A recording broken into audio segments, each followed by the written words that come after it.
This episode of Bend the Knee is brought to you by Sir Lance, Knight of the Green Door, whose words are, share the load.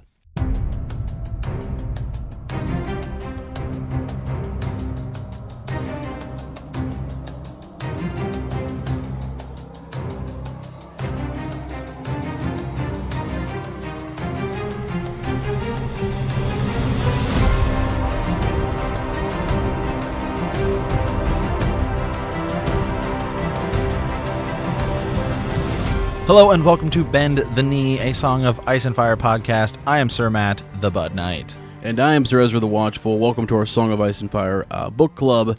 This week we are diving into Arya. That's right? true, yes. Arya. We are in, it is Arya 2, which is chapter 22. Wow, there we go. And Daeron 2, a.k.a. Daeron the Daeron the Good. In a world of ice and fire. Yeah.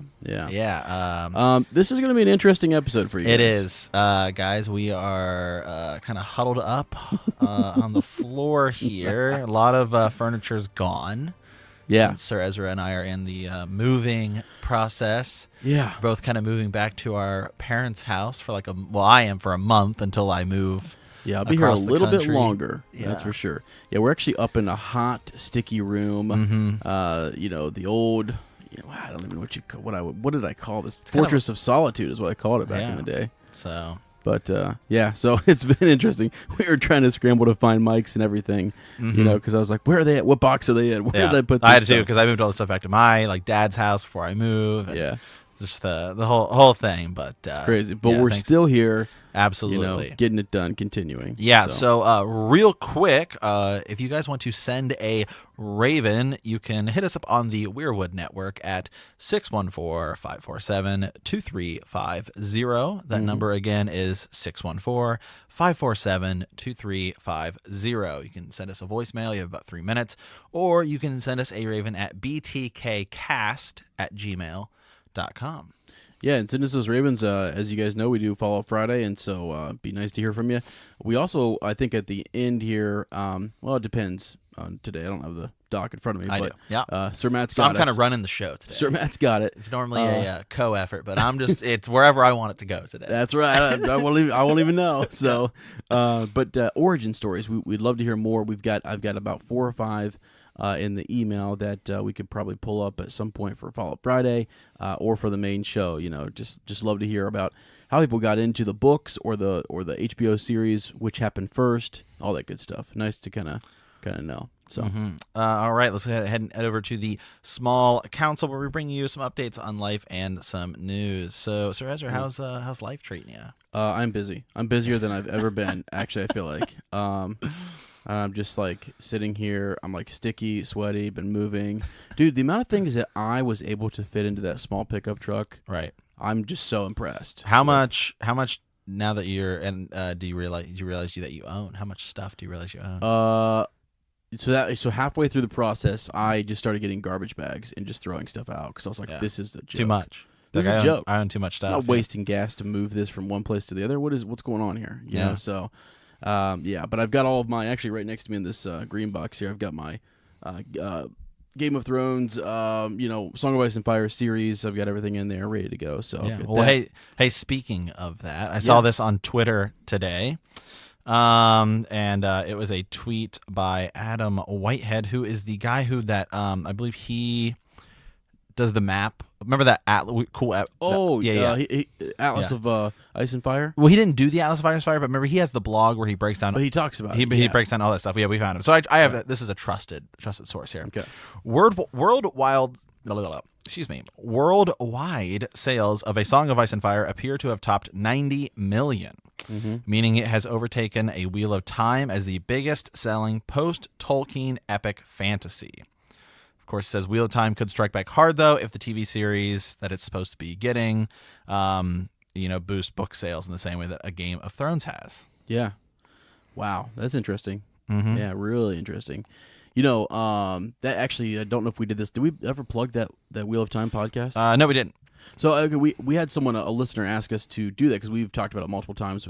We love Wheel of Time, and the idea of a TV show for that and everything would be crazy. There's actually, and I typically do not do this, But Sir Matt knows for like a week I've been like obsessed with these guys since we found out about them. But it's a Wheel of Time spoilers podcast. You type that in, they'll come right up. WOT spoilers podcast. And a couple guys, I'm actually sending Sir Matt on a mission when he gets to Portland, Oregon. Is that where they're from? Yeah. Oh, well, I'll go find them. Yeah, hit these guys and I'll up. make them bend the fucking knee. That's right. So that'd be like, maybe. Oh man, I actually hope when we travel out there that we get to go, maybe collaborate with them and stuff. Because, yeah, for sure.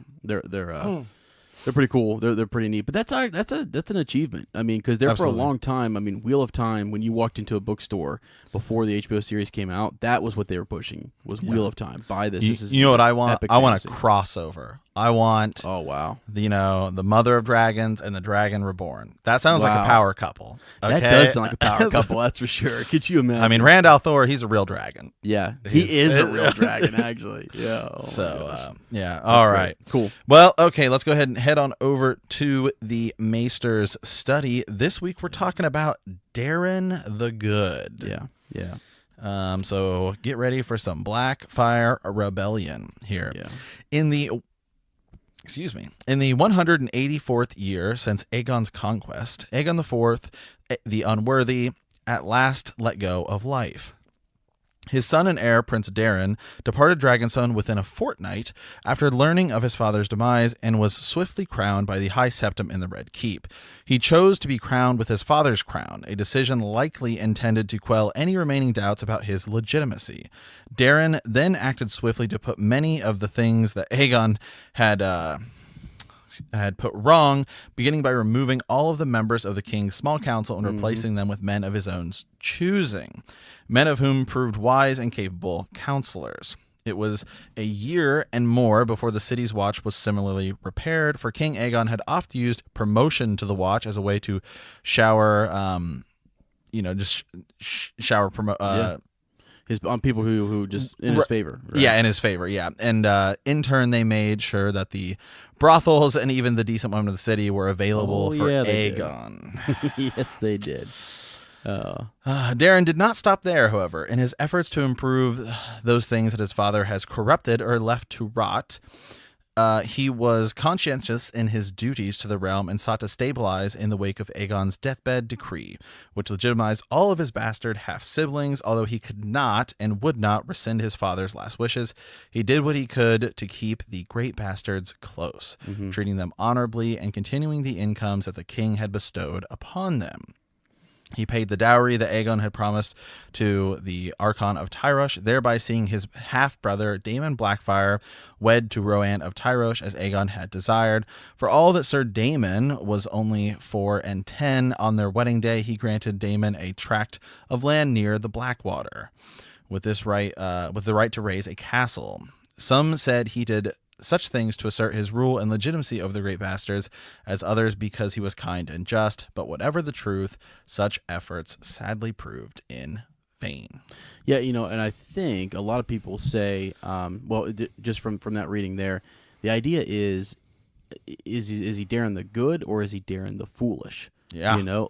Should he have continued and allowed these great bastards to have their incomes, have their keeps, their castles, their lands, all that kind of, good stuff, the stuff that they're entitled to. And I think, personally, that he's just being a good, just, that was promised by his father, and he's following through on that, you know? Because some of that is they're taking incomes that would be his, because he's, essentially they're his half-siblings, and stuff. So... and they say it could be part of his, not his demise, but the Blackfire Rebellion, absolutely, which we're about to get into here in just a little bit. Yeah, I mean, and so then right here, so in the World of Ice and Fire, sometimes it gives you these little segments where it kind of talks about something else, and in the audiobook, somebody else talks about it. So it's another Maester, I think. It is a different Maester, which is interesting when you're listening to the audiobook. Yeah. It has been said in the years after Daemon Blackfire proved a traitor that his hatred of Daeron began to grow early. It was Aegon's desire, not Daemon's, that he be wed to Roanne of Tyrosh. Instead, Daemon had developed a passion for Daeron's sister, young Princess Daenerys. Only 2 years younger than Daemon, the princess supposedly loved the prince in turn, if the singers can be believed, but neither Aegon IV nor Daeron II were willing to let such feelings rule in matters of state. Aegon saw more profit to a tie to Tyrosh, perhaps because its fleet would be of use if he made another attempt to conquer Dorne. Mm-hmm. This seems plausible enough, but a different tale claims that Daemon, Blackfyre, was not so much opposed to wedding Rowan of Tyrosh as he was convinced that he could follow in the footsteps of Aegon the Conqueror and Maegor the Cruel and have more than one bride. Aegon might have even promised to indulge him in this.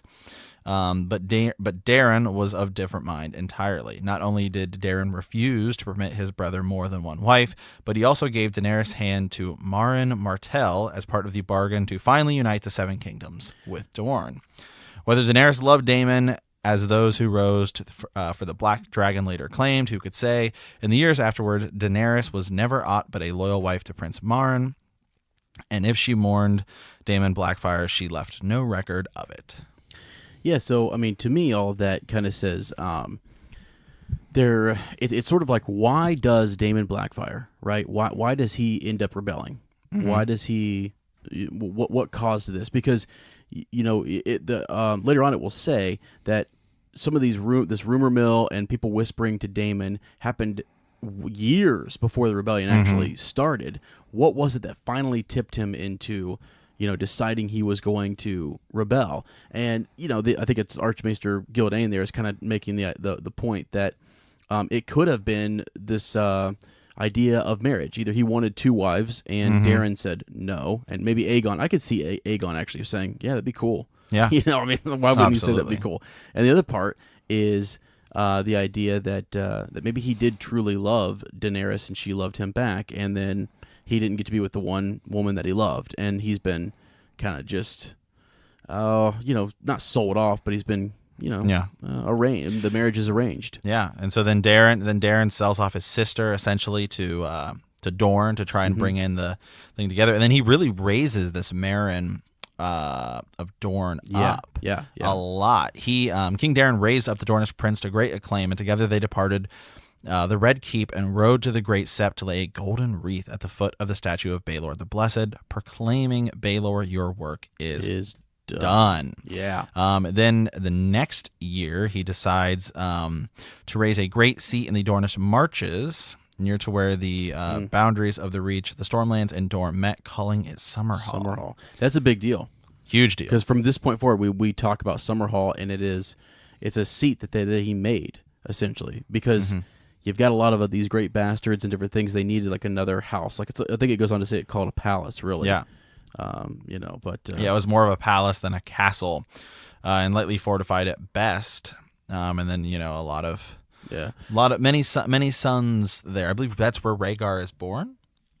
Is it? Yeah. I think Rhaegar is born, or at least they're having a celebration at Summerhall. Yeah. For Rhaegar's birth, and then that's when Aegon V, I guess, tries to use wildfire to light off to open some dragon eggs, and we know it burns down and presumed dead. Right? Yeah, we don't know. Booger has also said on record, "I'm not ready to write. I'm not ready to tell that story yet." Yeah, backing up just a little bit. Is it Marin Martell, right? The guy who's he ends up taking Princess Daenerys. Daenerys. It's there's a whole little bit on him, like him building that pool. Remember the pool that the children play in and stuff like that, and kind of like prepping for her to get there. And they actually have a fruitful marriage, and it's like, it seems really, well off, I guess. Right. And it does really keep Dorne in the mix here. And remember that that Daeron the Good is actually married. Years ago, he was married to Mariah. Yeah. Is it Mariah Martell? Is that her name? Yeah. Mariah. Because I talked about Mariah of Dorne, now Queen of the Seven Kingdoms. Right. Had been happy and fruitful. Yep. Yeah. So that's important because I think on Fallout Friday I was talking about my Rhaenys theory and how not all Targaryens will end up looking like your traditional Targaryen. Like Daenerys Stormborn and stuff like that. So which makes me think is that, like, looking at dominant and recessive traits, it seems like. You really can't tell. I mean, because when you look at Daeron and Mariah and their offspring, as I had said before, because it goes on to talk about Baelor and Maegor, two very different people, two very different. I mean, born from the same, mother and father, and they look completely different. One looks very Dornish. One looks very much like the purple-eyed, silver-haired, Targaryen. So yeah, and and maybe it's ultimately more so Daeron's marriage that causes really the Blackfyre rebellion, because goes on to say here, you're right. However, Prince Baron had few concessions in the accord, and the lords of Dorne held significant rights and privileges that other great houses did not. The right to keep their royal rule first among them, but also the autonomy to maintain their own laws. Basically, just what I was going to say, the dissatisfaction at these concessions was one of the seeds from which the Blackfyre Rebellion was sprang. Yeah, because it goes on to kind of say that those lords would come to Daemon and basically tell him, because Daemon was born from one of the Targaryens out of the Maiden Vault. I don't know if it was Dana the Defiant or one of them, but who slept with Aegon the Unworthy. And there's still the idea that maybe Daeron isn't actually Aegon's son. Right, yeah, those rumors. So that would make Daemon Blackfyre the true, so true heir, especially because I actually totally forgot that Daeron unlegitimizes all of the random ones, all the baseborn. Oh, kids. Really? Yeah, that's what it says at the beginning of the chapter, is that he quickly says nope, but then he leaves the great bastards. Yeah, the great ones, yeah. Okay, yeah. Interesting, but because we're about to get into this bit where they're all kind of coming forward and saying Dorne has too much power. Basically, Dorne is still independent, but yet they have now influence over the realm and seats at court and stuff like that. But you gotta court Dorne for a while. Absolutely, if you want to bring him in. Yeah. So Daeron, however, quickly stabilizes the realm, and he became known to be called Daeron the Good by the small folk. He's just kind of seen as a good-hearted person. Though there was no warrior descriptions of the area, note that he was small frame with thin arms, round shoulders, and scholarly disposition. 2 of his 4 sons seemed all that could be wished in a knight. Lord or heir, the eldest Prince Baelor, won the name Breakspear at the age of 17.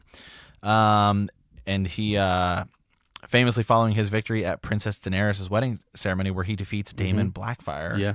And then his youngest son, Prince Maekar, also is young and upcoming, kind of a beast as well. Right. Yeah. Formidable on the field and in tourneys. Yeah. But yet too many men look upon Baelor's dark hair and eyes and muttered that he was more Martell than Targaryen.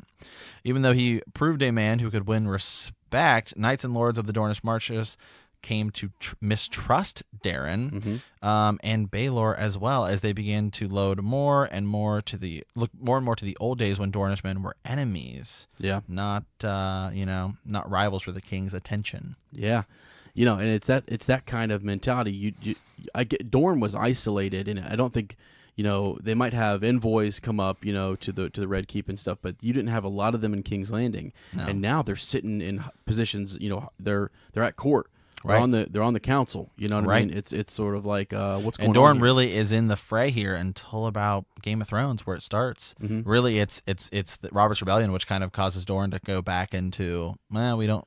Right. You're right about that, actually. Yeah. So, and so anyway, so it says, and then they would look at Daemon Blackfyre, grown tall and powerful, half a god among mortal men, with the conqueror's sword in his possession, and wonder.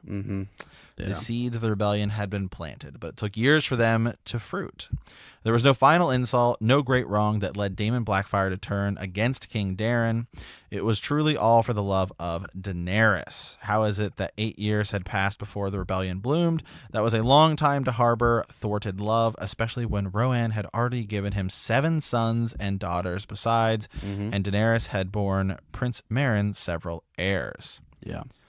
So it's kind of like they're saying that, it could have been this love, that's the only thing that they can really point to is that, that this animosity between his marriage or whatever, but like it's been fruitful. That's a long time to hold that grudge. And then why didn't you, I basically rebel earlier. I think he finally he over those 8 years, he has more support by the end. Yeah, I think it just grows. I think it just grows grows over time. Well, and you're about to, I think, the part that's coming up here is the final nail. Yeah, the final nail in the coffin right here is. It says, perhaps at first Daemon Blackfyre merely indulged such talk for the sake of his vanity. After all these years had passed between the first men approaching him and the actual rebellion, what tipped him? It seemed likely that it was another one of the great bastards, Sir Aegor Rivers, called Bittersteel. Yep. And when you have Bittersteel's support, who is like a very skilled warrior, and then you kind of got your brother saying, he's not saying, well, maybe I should be king. He's saying, no, you should be king. Right. Yeah. That's for sure. That's where we get this split between Aegor, and Brendan, Brendan Rivers. Yeah. Excuse me. And so I don't know. It's just it's tough. And maybe that was the final. Having another great bastard say to you, you deserve to be king. Yeah. It seems odd though. We don't really see that. You know what I mean? I feel like we don't. It's rare that we see people in like the show or in the books, and in general, it's normally like they're vying for their own power. Yeah, and so maybe there's some hidden agenda that we'll get later. Yeah, for Bittersteel, perhaps. As to why Bittersteel would want. Maybe it's because his line, if it's like, well, if Daemon can take it, perhaps I could take it, or one of my sons could take it later. Yeah, maybe. And also one of the reasons they go on to say is that the Brackens, and the Blackwoods. So Aegor Rivers is born from I forget her first name, but born from a Bracken. Right. And then Brendan Rivers is born from Melissa Blackwood, and Melissa was like well liked at court. Right. She stayed. She was in the king's favor for years, and in Aemon the Dragon Knight's favor and Nary's favor. So Brendan grew up much more in the court and in this position of being favorited, and whereas Aegor did not and is bitter, you know. And so, and Daemon is actually a Targaryen. He's not even like a smaller house. He is actually a Targaryen. Yeah. Mm-hmm. Which actually is he the first Targaryen we see? What do you mean? First Targaryen bastard we see? Not Targaryen as in the father. Is he the first where the mother is? Oh, that's interesting. I think he is. Oh, I see what you're saying. Because the other ones were the other ones would be like well, somebody sleeps with somebody else, right. A Targaryen sleeps with someone outside of the family. I get you. What you're saying is Aegon the Unworthy. All of his other bastards were from other houses. They might have been noble houses, but lesser house, tavern wench, whatever. Right. But the bastard that he had with his own family, with I think it's Dana. Yeah. If I'm wrong on that, correct us. But one of Baelor's sisters from the Maiden Vault. Right. Yeah, I get what you're saying now. That would make him more than anyone legitimate, ever, right? really. Kind of. Yeah. So Never maybe that's another reason is where it's like, well, no, you have a legit claim because you're actually a Targaryen. You're born from still a Targaryens. You're still like Targaryen. You're not like a Sand I was or about a Snow. To say, like when he's legit, when the other ones are legitimized, because technically, I see what you're saying. Yeah, because the other ones are legitimized too. So they're still technically also Targaryens. Are they? That's my question. Yeah. Is that Wood Brendan River? Because that's why they keep their name, the name of River. They're still legitimized, but they're still legitimized bastards. Yeah. Which is tough. So it's like, but you have a point in that Daemon is his mother's a Targaryen and his father's a Targaryen. Yeah, and I think he's the only one I can think of. Well, with the exception of possibly Daeron. Oh yeah, sure. If Daeron is, yeah, which I strongly think he is. Back to your point though. When we talk about what all is happening, like isn't it kind of odd that how did this rebellion develop or whatever? I actually think it might kind of mirror this idea that Cersei Lannister is having, kids that are not the king's kids. Gotcha. Yep. And you think about that, that's exactly what it could be. Maybe that rumor is stirring or whatever, and people are realizing that, like, wait a second, So the rumor that the king himself, that Aegon the Unworthy, starts to spread about his own son, that's kind of crazy. That is. And then he gives Blackfyre to Daemon. He probably knows. And so he probably does know. I mean, if he's seen enough little kids running around, he's probably like, that kid ain't mine. He might. Actually, that might be true. But anyways, it's just kind of interesting I think we'll get more in that second volume of Fire and Blood whenever it comes out. Yeah. once we get to that point. Would be kind of neat to see what the backstory is and all of it. So, all right, here we go. So, in the end years, such talk bore fruit, and Daemon Blackfyre made his decision. Yet it was a decision he made rashly, for word soon reached King Daeron that Blackfyre meant to declare himself king with the turn of the moon. It says we don't actually know how this happened. There's an unfinished book that suggests that Brendan Rivers was somehow involved. That he was the informant. Bloodraven was the informant to tell Daeron, "Oh, hey, this is happening." Yeah, but I kind of think, just before you go on, that if somebody wanted, what you're about to read next, I think is where the opposite, like people say, no, because he imprisoned Daemon. Yeah, that's why the rebellion started. Yeah, it says the king set Kingsguard to arrest Daemon before he could take plans to treason any further. Daemon was forewarned, and with help of the famously hot-tempered Sir Quentin Ball, called Fireball, who you'll read more about in Mystery Night. Yeah. He was able to escape the Red Keep safely. Daemon Blackfyre's allies used this attempted arrest as cause for war. Yep. And this is basically what happens. You know? Yeah. I mean, and he proclaims this. He proclaims that he had been sired not by the king, but by his brother, the Dragon Knight. So, I'm thinking about this now, Sir Ezra. Do you think it's more that you have Daemon and Daeron, and they just don't like each other? But really, you have these two more powerful allies on each side, and that you have Bittersteel on Daemon's side, and you have Bloodraven on Daeron's side, and it's really their kind of scheming that's kind of going on, pushing the other people away from each other. Well, not just away from each other, but towards actual, like towards war. Yeah, right. In that maybe both of them would have just lived forever and just hated each other, and maybe something would have happened eventually. But you have obviously we see what happens. We see what happens with Bittersteel. He creates the Golden Company. I mean, he's so he's clearly a very powerful, like, scheming kind of a guy. And then you have Bloodraven, who is maybe the ultimate schemer ever. Yeah, I honestly think it could be one of those things where, like, let's say whoever it was, so. Maybe it's the first time that you're going to say this is crazy, but if Bloodraven is the one who goes back to King Daeron and says, "Hey, Daemon is plotting to rebel or whatever and take the throne for himself," perhaps if you're Bittersteel and you know that Bloodraven is out spying and do these different things, you plant a false rumor, false, whatever, and then Daeron acted on it. And then that's what they wanted him to do. Yeah. Therefore, now we're ready to go to war. So now it could be a lot of that. Would be a great move. Here's some questions for you. Yeah. As we progress here. Not that we want to go down rabbit holes right this second. This is Fallout Friday territory. But something we haven't talked about with Bloodraven is we kind of always just assume, you know where I'm going. We're about to get back into the topic. Yep. That Bloodraven later in life he becomes, Lord Commander, goes off. Right. Yeah. Is he the three-eyed crow? Yeah. Or is he's at least being possessed by it? Whatever. Right. We're still there. He's there. He's certainly involved with it. Yeah. Do you think he had crow dreams, or that the crow sought him out like it did Bran when he was a kid? Wow.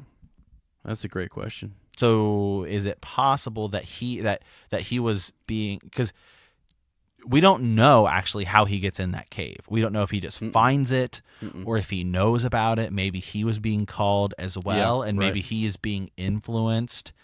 Yeah, I don't know. Good point. At this point, is he having? I think he does have sort of like a lot of the Targaryens have those. They call them like what? Dragon dreams. Yeah. But really, it's the same green dreams. Same as a green dream. I think in my mind. They can kind of see things that are going to happen. Yeah, because it's believed he's the last green seer. So he would definitely have foresight into all this stuff. So I think some of that's going on, and then it's like, because that's the same thing with Bran. It's like Bran probably has that in him, but it's the idea that did something like the three-eyed crow appear, to Brendan Rivers, just like it did to Bran, to awake that power within. Yeah, this Fallout Friday, we're gonna have so many crow questions again. Okay, here we go.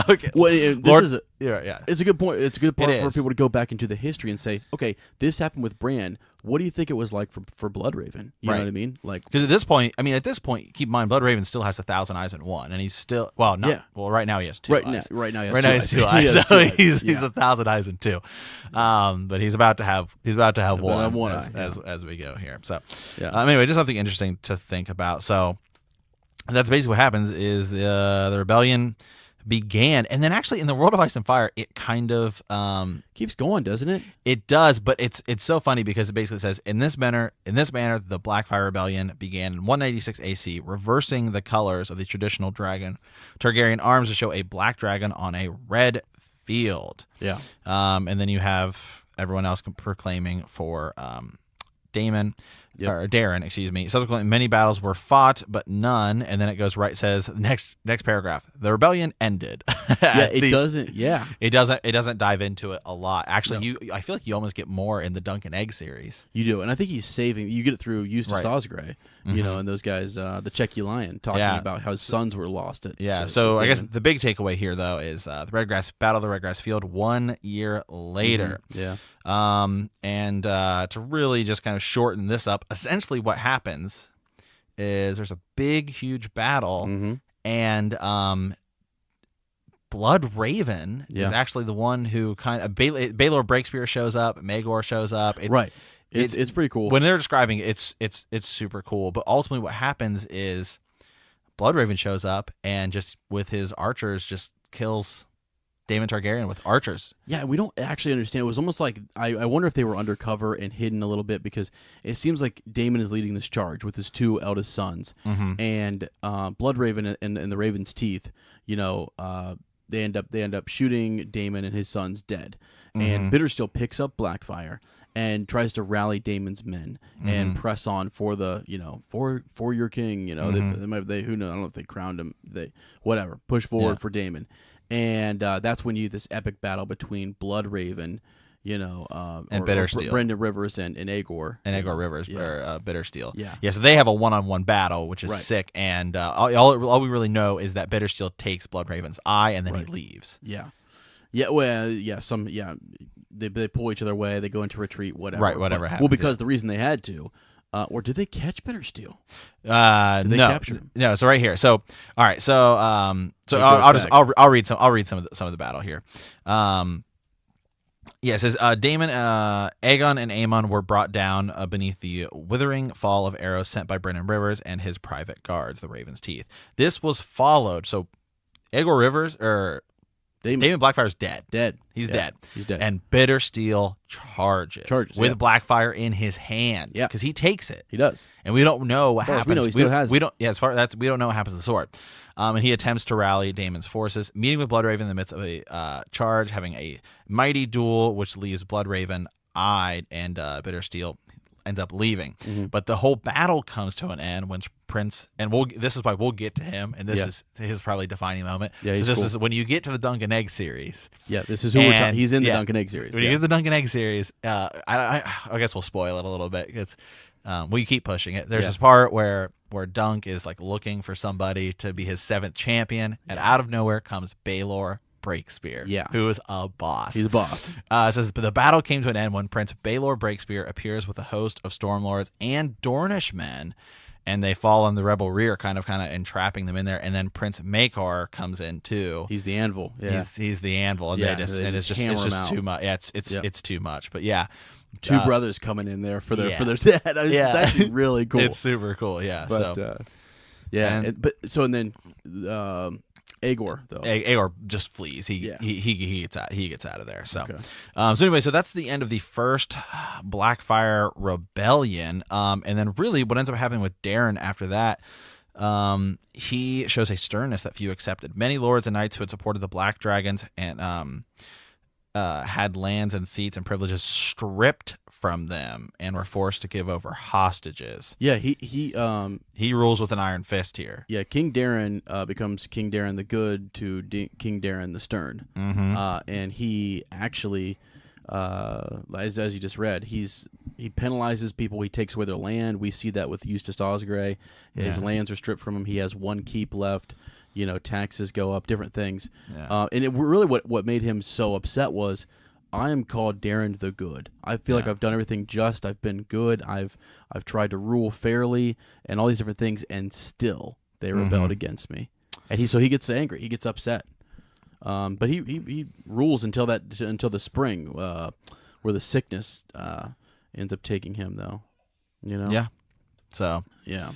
Yeah. So, all right. And then just one last thing that's really cool here is it just talks about, it goes into talk a little bit about Baelor Breakspear and how he's supposed to be this great king, except he was unfortunately killed at this tournament here.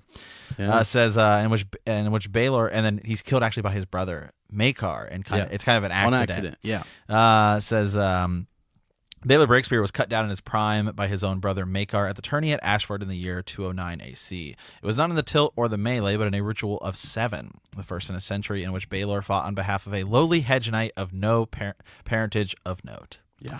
His death was a mishap, almost certainly, and it is written that Prince Maekar always bitterly regretted Baelor's passing and marked its anniversary every year. Yet Baelor died, and doubtless Maekar and the realm wondered if one hedge knight was worth the loss of the Prince of Dragonstone and the hand of the king.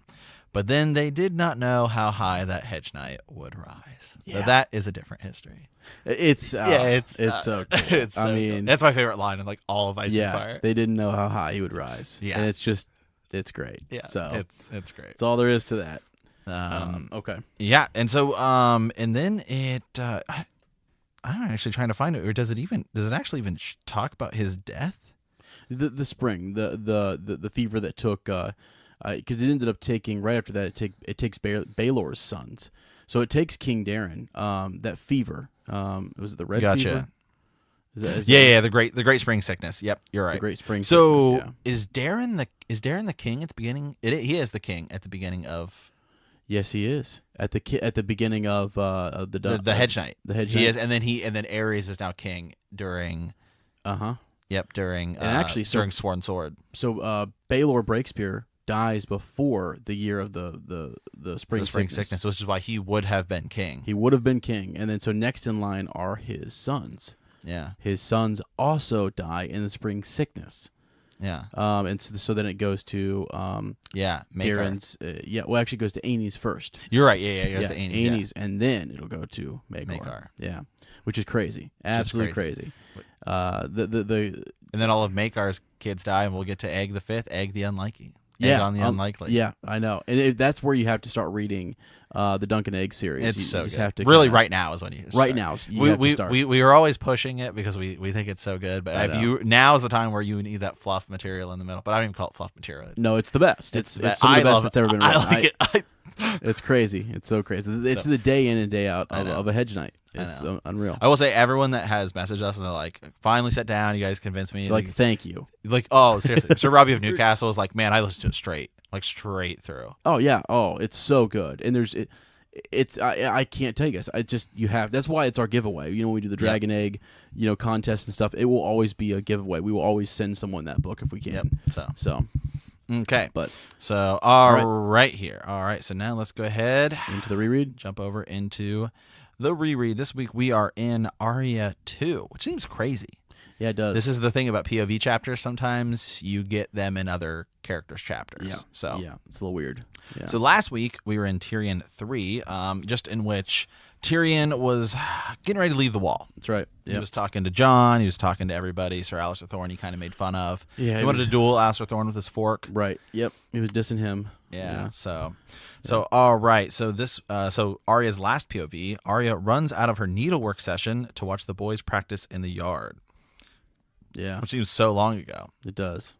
Yeah. But again, that was her last POV. So this week, Arya 2. Unhappy at King's Landing, Arya abandons her dinner. Her father comes to her room to ask her, and sees her sword out. Yep. After a long talk, he decides not to take the sword away.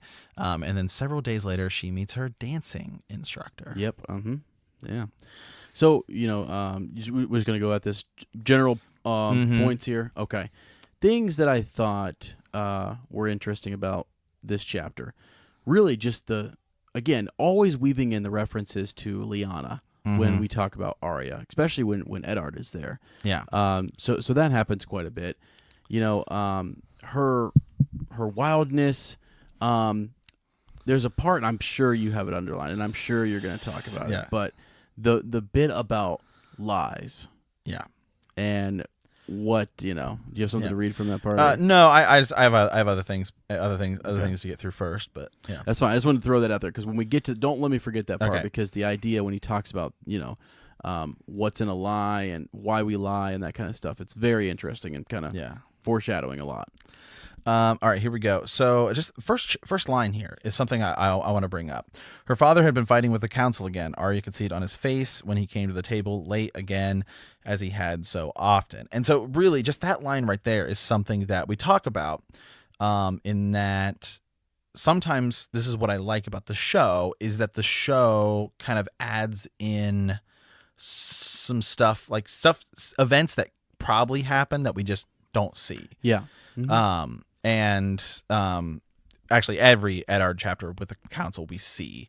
But it's just like when I think about like that Robert scene where Robert's talking to Barris and Selmy and Jaime, it's not in the books, but yeah, it probably happened. Yeah, it probably did. Yeah. It probably did. And so like little fluff lines like that is where you can kind of, I think that's actually a good place to add in some of the stuff that happens in the show. That probably happened. Yeah, to fill it out. Yeah, exactly. And stuff like that too, where we're like, man, we never hear about Ned actually with the council. Yeah. Mm-hmm. So just lines like that. Right. And then basically we find out, there's gonna be a tournament, and Eddard Stark's still not happy about it. Right. And Sansa wants to go. Yep. And Arya's like, I don't care. Right. And Septim Mordain says, well, you should make sure they go because of all of the. Yeah, because Princess Marcella is going to be there, right? Mm-hmm. And she's younger than Sansa. Mm-hmm. And if she can go, then Sansa should be able to go. So yeah. Yeah. Yeah, Arya, I don't care about the stupid tourney, Arya said. She knew Prince Joffrey would be there, and she hated Prince Joffrey. Sansa lifted her head. It will be a splendid event. And anger flashes across her father's face. Yeah. Enough, Sansa. More of that, and you will change my mind. I am weary unto death, and the endless war between you two are fighting. You are sisters. I expect you to behave like sisters. Is that understood? Yeah, 'cause she said no one wants you there, Arya. No one wants basically. you there. Yep. And it's like, and so he's done with that crap. And he doesn't even want the tourney anyway. No, he doesn't want to. No, but and then it's just kind of a funny thing. So Arya's kind of hanging out here, and then she's listening to the people talk. We actually brought this up in Follow Up Friday. Yeah, we did. Just when back at Winterfell House, Sir Eddard Stark Lord Eddard Stark, excuse me. Yep. Would always bring people in. And have, old Nan and Micken. Yep. And it's just another thing where you get to see, wow, Lord Eddard Stark, excuse me, is just great.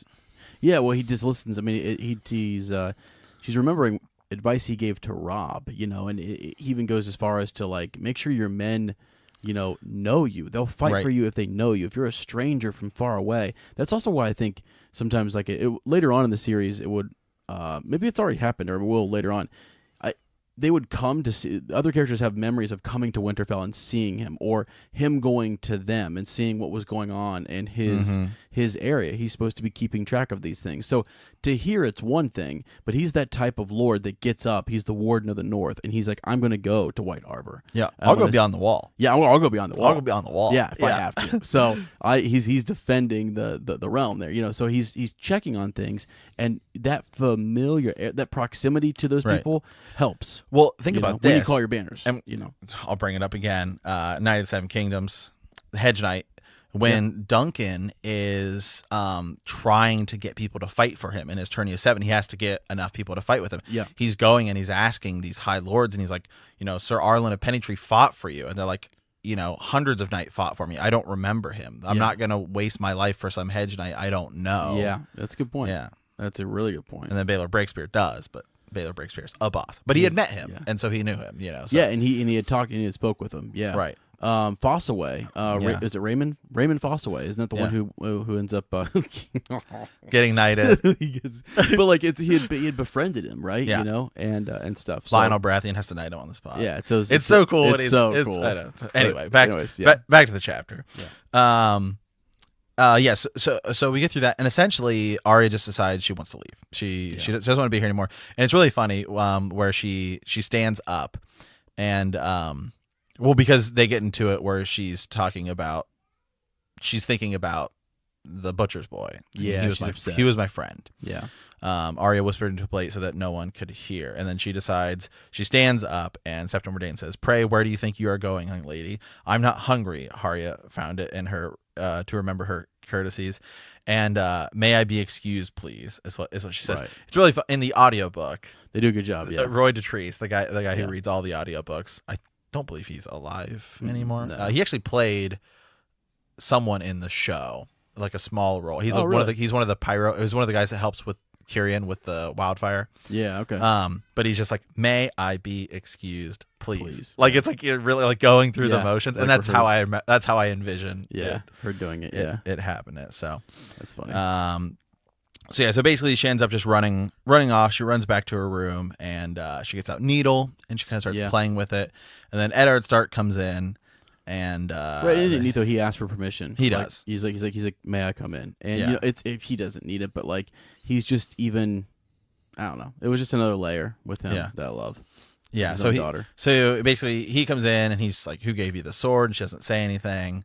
Yeah. And is it the Bravosi sword though? It is a Bravosi sword, which is crazy. But he knows the Maker's Mark. He's like, oh, this is Mikken's sword. Mikken's Mark. Yeah. But I just kind of thought, I was like, wow, that's a style. I didn't even think about that. Yeah. And I watched the scene today, the show. Yeah. And there's some differences between the show and the book, and and I like some of them both. Yeah. In the book, really, he thinks he's like, I should just break this. Take it away. Yeah. In the show, he's kind of a little less reluctant, to do it. I wish actually they had gotten that line in the show where he says, he's like, well, you might as well keep it, because if you don't, I'll come in, you'll have a morning star under your pillow. Yeah, you know what true. I mean? And he's like, who are you thinking about stabbing with this? Right. Your sister? And then he asks the great line.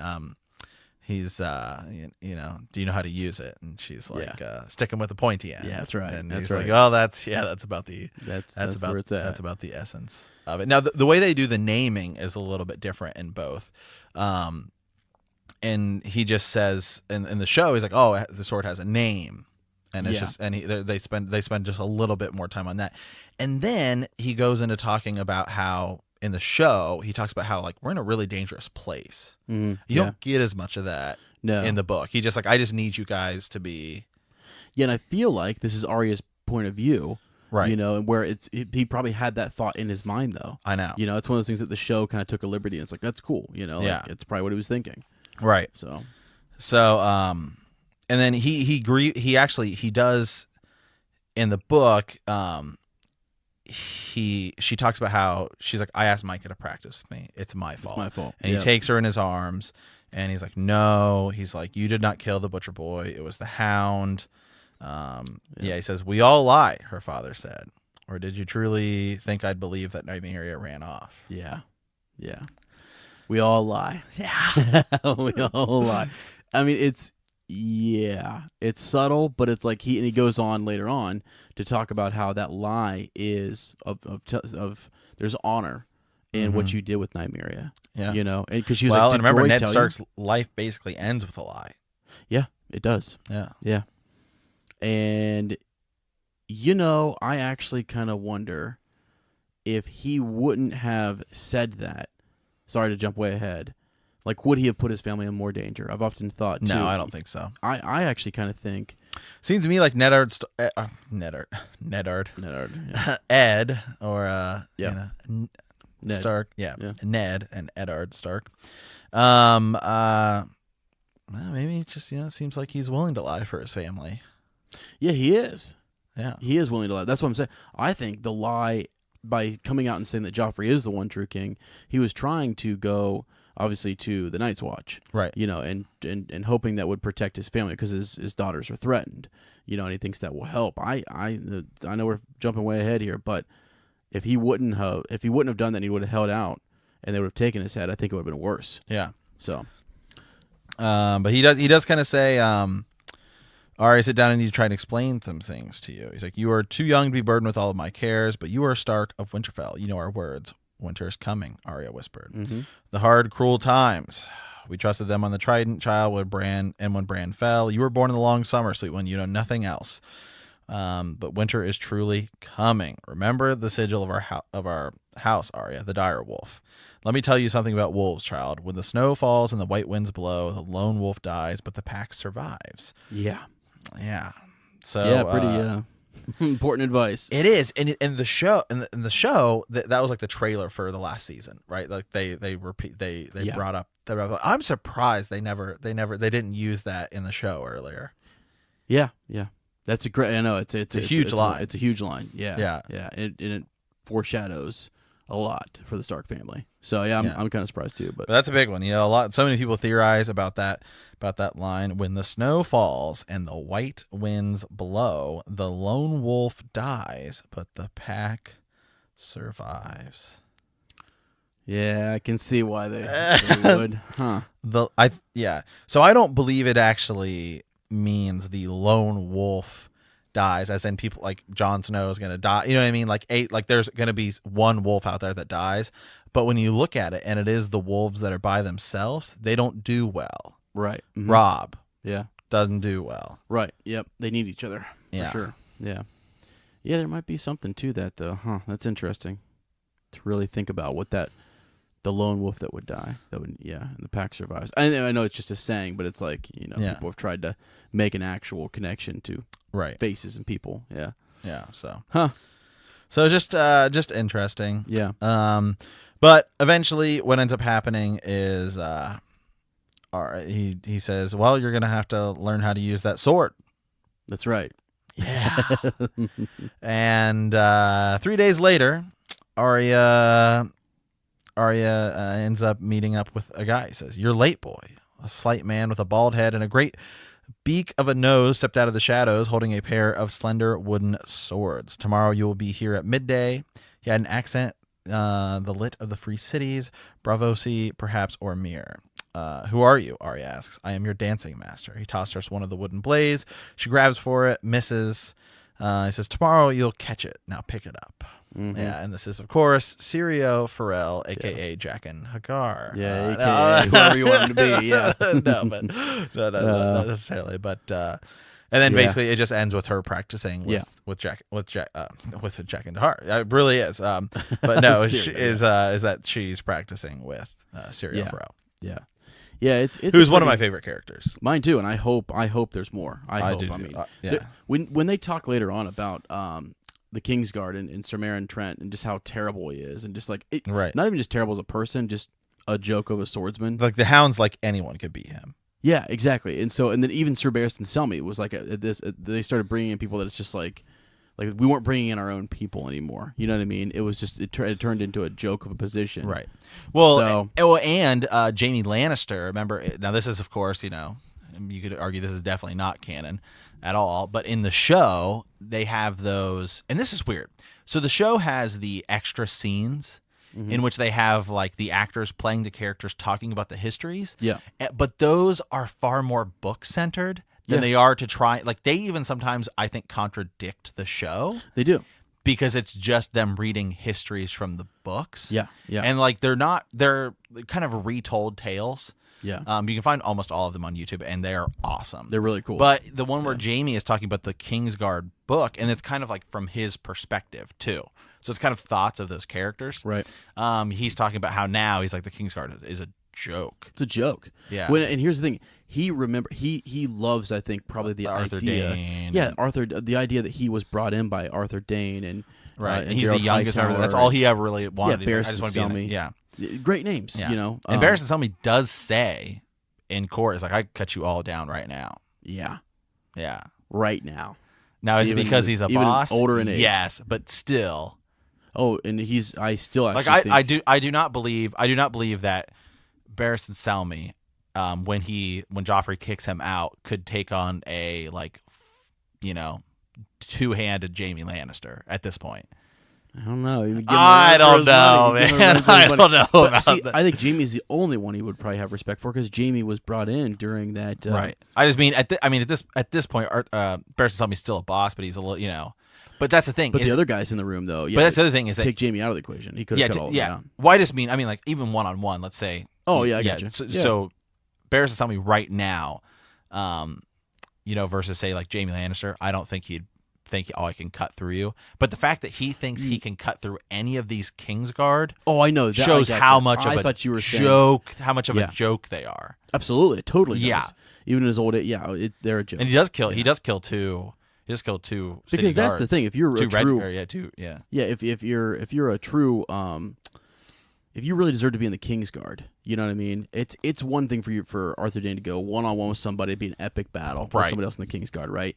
But to face down 2 to 3 of them and to think you could take them out, that shouldn't be that shouldn't be the case. Right. You know, that one of 7 should be super boss and powerful. Yeah, so Sir Maren Trout, by comparison, I mean, he's like a joke. He's a joke. He's a joke. I don't know if he actually kills Syrio Forel. No, I don't think he does. I don't care if Syrio Forel doesn't have a sword. I don't care if it says that he did kill him in the book. He didn't kill him.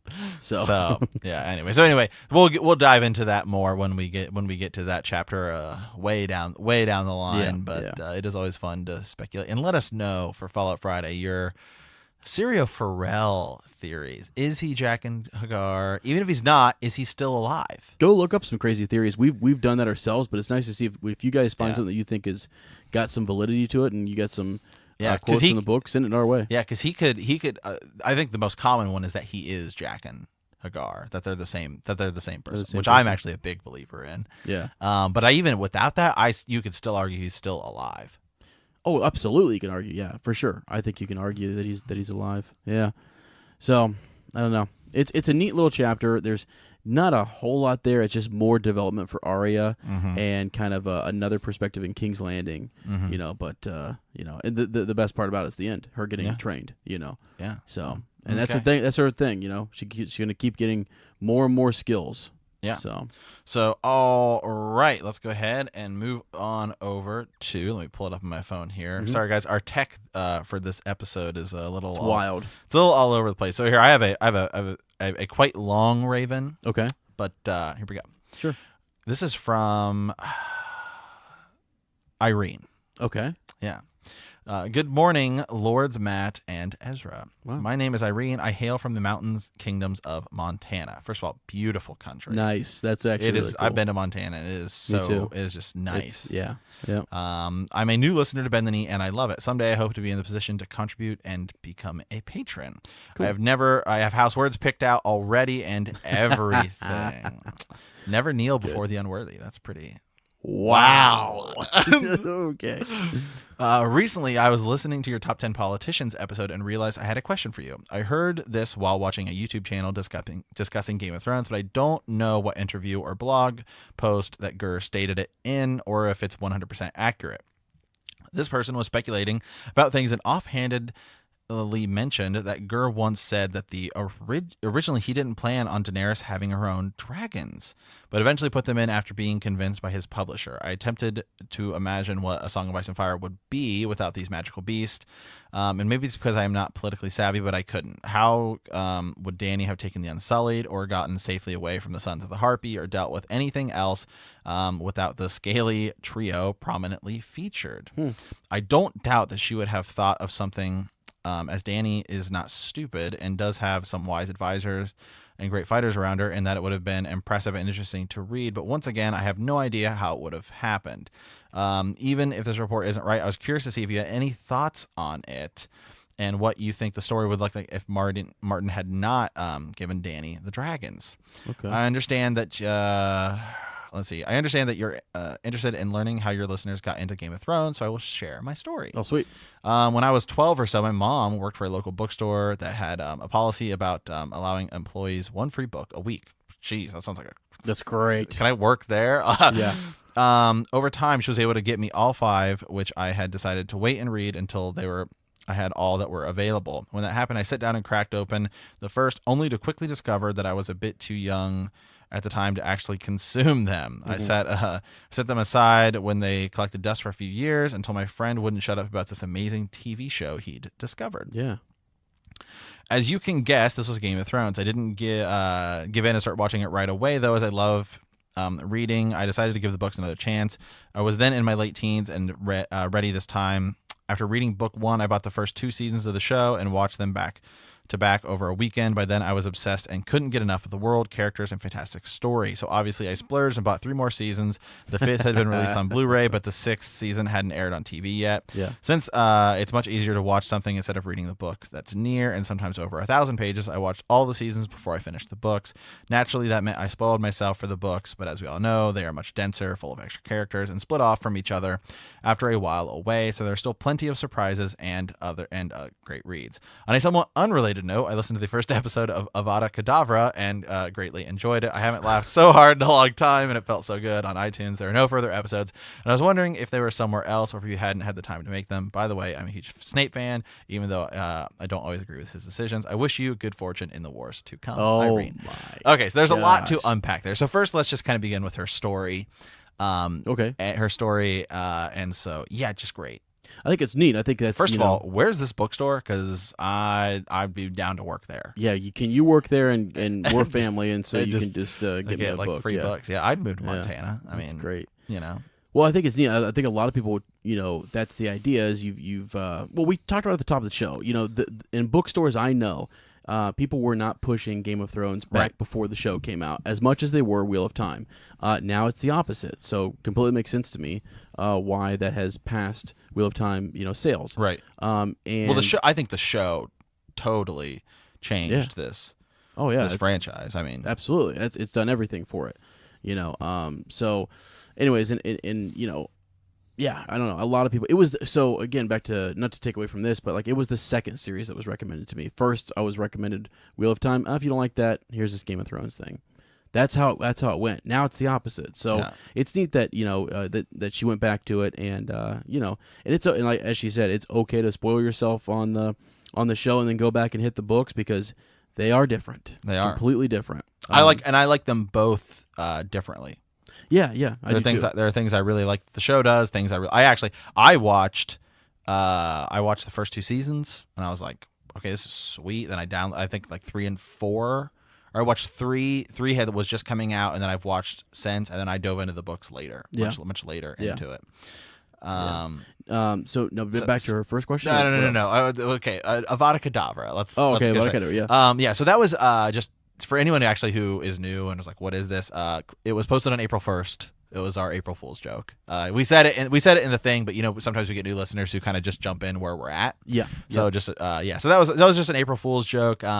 We have some friends that do a Harry Potter podcast, and we are actually just spoofing them. Yeah. Entirety. We do everything that they don't. Like we did a total reverse thing. They're in the Harry Potter world. They are very anti-Snape. So we were saying we're very. He actually is my favorite character. I love Snape too.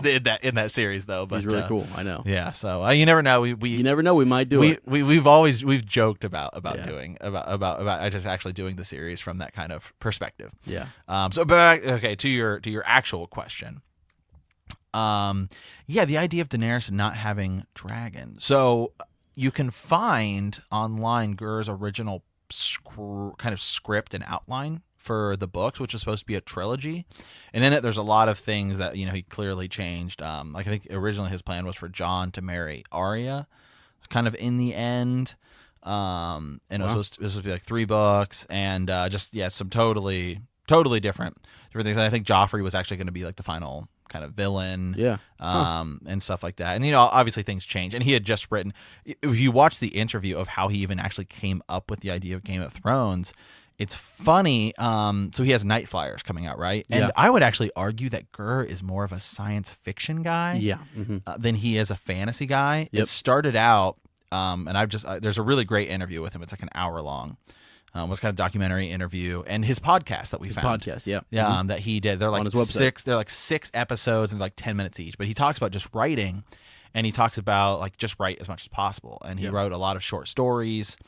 And he said that Game of Thrones essentially started out just simply as a chapter. He just thought of one chapter, and it's the first chapter, not the prologue, of just he's had this idea of this young boy, and his father having to behead someone because he has to fulfill justice, and that's basically how it happened. And I think he just kind of wrote out a manuscript for Game of Thrones. He kind of took it to a publisher, and here's what I'm thinking, and then they said, we love it.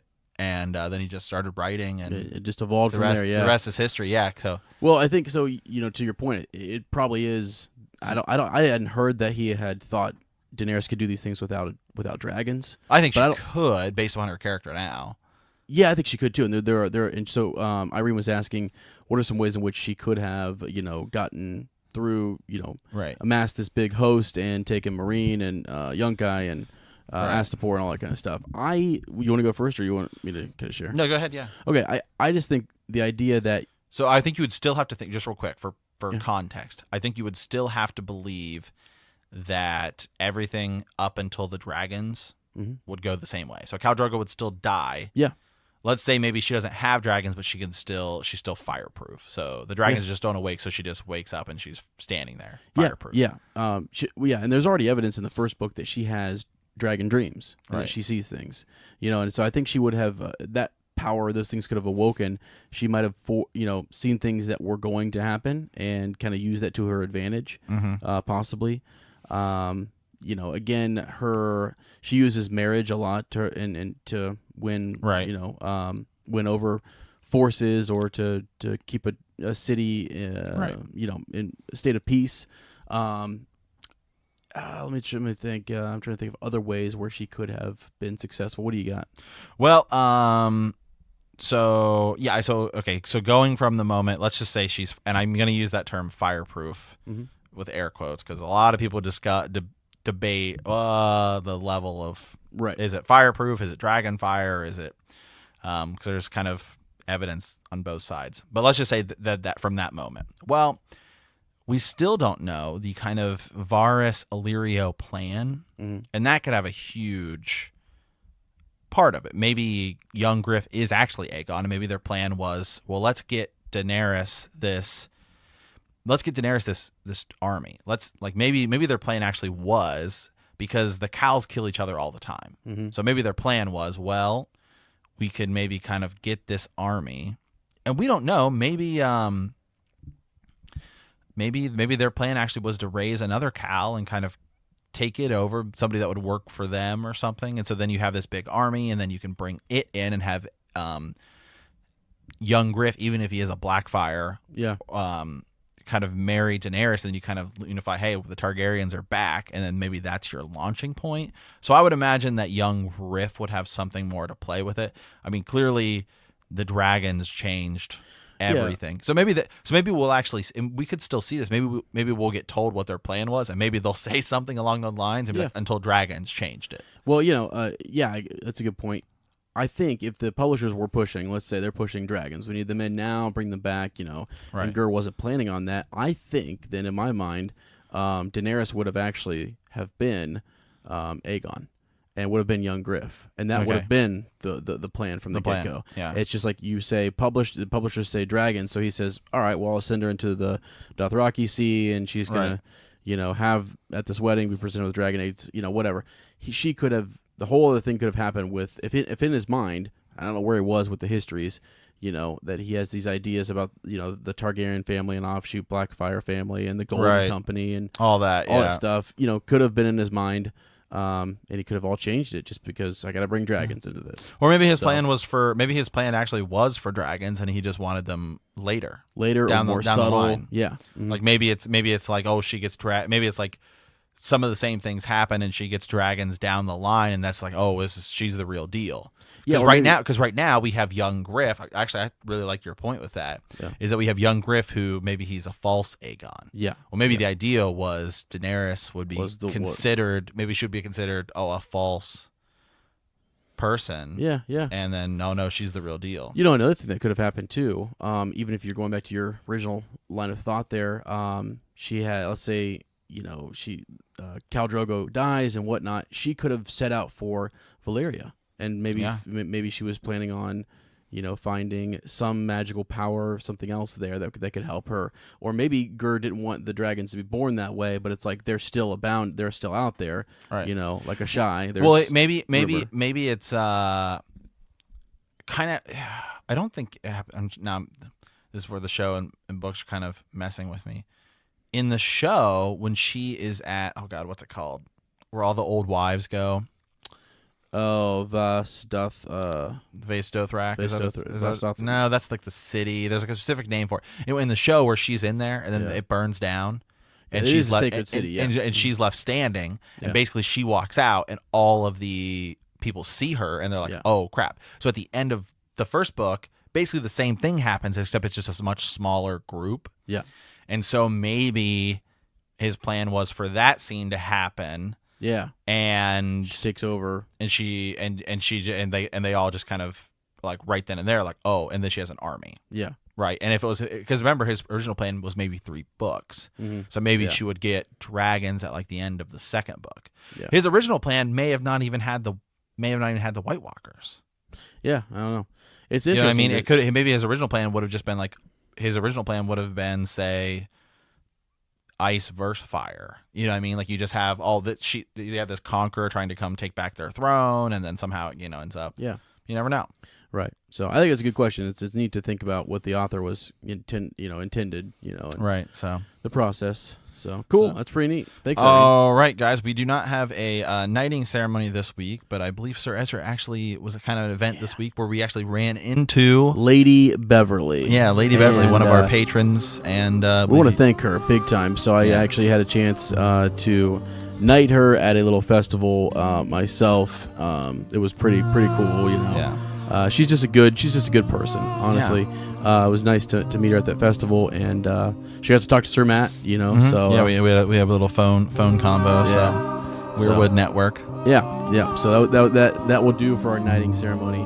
Yeah, if you ever like follow us on Instagram and stuff like that, and you say, hey, just happen to be in the same place, same time, yeah, we'll knight you. If it's at the grocery store, whatever, you run into us. I mean, sometimes we'll perform some impromptu knighting ceremonies. If you're in a situation where it's a trial by 7 and we don't have enough, well, that's fine. Yeah. We have the power to knight you. Yeah, I'm not Baylor Breakspear in it though, but no, I'm not doing that either. But I will knight somebody. I'm not doing that. I'll knight a Foss away if I have to.